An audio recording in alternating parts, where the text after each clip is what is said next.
방금 막 한 권의 책을 끝냈는데요. 바로 강지영 작가의 소설 거의 황홀한 순간입니다. 읽자마자 이 분석을 여러분과 꼭 나누고 싶어서 이렇게 바로 찾아왔습니다. 와, 이 책은 정말 어쩌다 보니 그냥 단숨에 다 읽어버렸어요. 그만큼 흡입력이 엄청나더라고요. 4시간도 안 걸려서 마지막 장을 덮었는데, 와, 자, 그럼 지금부터 한번 깊이 파고들어 볼까요? 우선 이 소설 정말 단숨에 읽혀요. 그게 가장 먼저 이야기하고 싶은 점이에요. 그런데 신기한 건 그냥 가볍기만 한 게 아니라는 거죠. 두 여성의 시점을 따라가다 보면 어느새 이런 질문을 스스로에게 던지게 되거든요. 도대체 행복한 삶이란 뭘까? 우리는 이 자유의지를 가지고 어떻게 살아야 하는 것이? 하고 말이죠. 자, 그럼 이 이야기의 중심에 있는 두 여성, 하임과 무영의 세상으로 한번 들어가 보죠. 이 두 사람의 삶은요, 정말 빛과 그림자처럼 완전히 극과 극이라고 할 수 있어요. 지금 보시는 이 화면이 두 사람의 세계를 아주 명확하게 보여주죠. 한쪽에는 하임이 있어요. 좀 꾀짜 같지만 따뜻한 가족들 품에서 운명적인 사랑을 꿈꾸는 평화롭고 희망 가득한 세상이죠. 그런데 다른 한쪽에는 무영이 있습니다. 남편 희태의 끔찍한 폭력 속에서 어린 딸과 함께 하루하루를 그야말로 버텨내고 있는 너무나 잔혹하고 절망적인 현실이에요.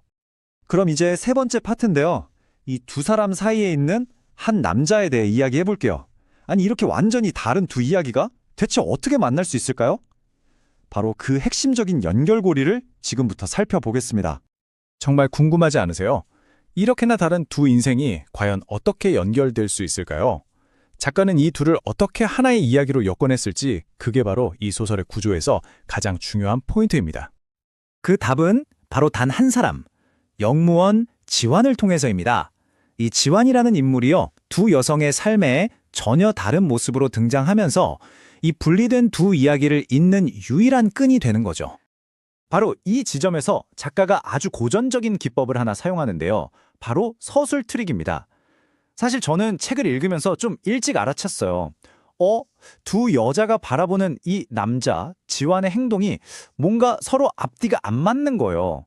거기서 아하! 하고 무릎을 탁 쳤죠. 자, 이제 네 번째 파트입니다. 이 소설의 가장 영리한 장치라고 할 수 있는 이 서술 트릭. 그런데요, 저는 바로 여기서 이 소설의 허점을 발견했습니다. 지금부터는 단순한 이야기 소개를 넘어서 저의 좀 더 비판적인 분석을 들려드릴게요. 이 똑똑한 장치가 어떻게 오히려 이 소설의 가장 큰 약점이 되었는지 말이죠. 네, 서술 트릭 자체는 독자에게 아 하는 놀라움을 주죠. 그건 맞아요. 하지만 저는 바로 그 장치 때문에 이 이야기의 구조적 문제점이 오히려 더 선명하게 보였다고 느꼈습니다. 이게 무슨 말이냐면요. 이 소설의 진짜 핵심은 사실 무영의 처절한 생존기거든요. 그런데 작가는 이야기의 절반을 하임에게 할애했어요. 왜 그랬을까요? 결국 무영의 비극을 더 극적으로 보여주기 위한 대비장치로만 쓰인 거예요. 그러다 보니 하임이라는 캐릭터는 그냥 도구처럼 느껴져 버리는 거죠. 하임과 그 가족들 정말 매력적인데 그들의 이야기가 정작 메인 플롯에는 아무런 영향을 주지 못하고 그냥 겉돌기만 해요.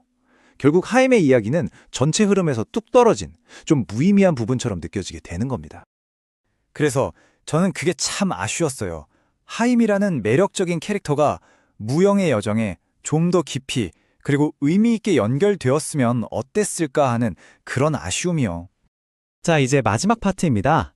소설의 구조적인 얘기를 넘어서 탈출구 찾기라는 더 깊은 주제로 들어가 보려고 해요.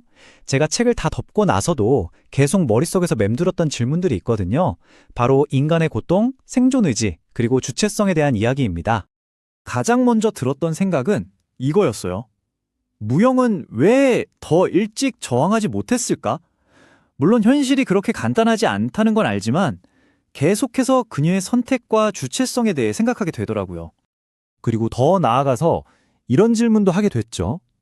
왜 꼭 외부의 구원자가 나타나고 심지어 자기 딸까지 고통을 겪고 나서야 탈출구를 찾으려고 했을까? 이게 과연 피해자의 현실을 어떻게 보여주고 있는지, 또 그 탈출의 의미는 뭔지 생각이 많아졌습니다. 바로 여기서 소설의 제목, 거의 황홀한 순간을 다시 떠올리게 돼요. 무영이 그 지옥 같은 현실 속에서 발버둥 치고 있을 때 하임에게 거의 황홀한 순간은 뭐였을까요? 바로 평범하고 소박한 그런 일상의 행복 그 자체였던 거죠. 결론적으로 제가 하고 싶은 말은 이겁니다. 작가는 아마 벗어나지 못하는 사람의 아픔 그 자체를 보여주고 싶었을 거예요. 하지만 저는요, 그 고통 속에서 인물 스스로가 어둠을 헤쳐나갈 힘을, 그 내면의 역량을 발견하는 과정을 더 보고 싶었던 것 같아요. 어쩌면 이 소설이 우리에게 던지는 진짜 질문은 바로 이것 아닐까요?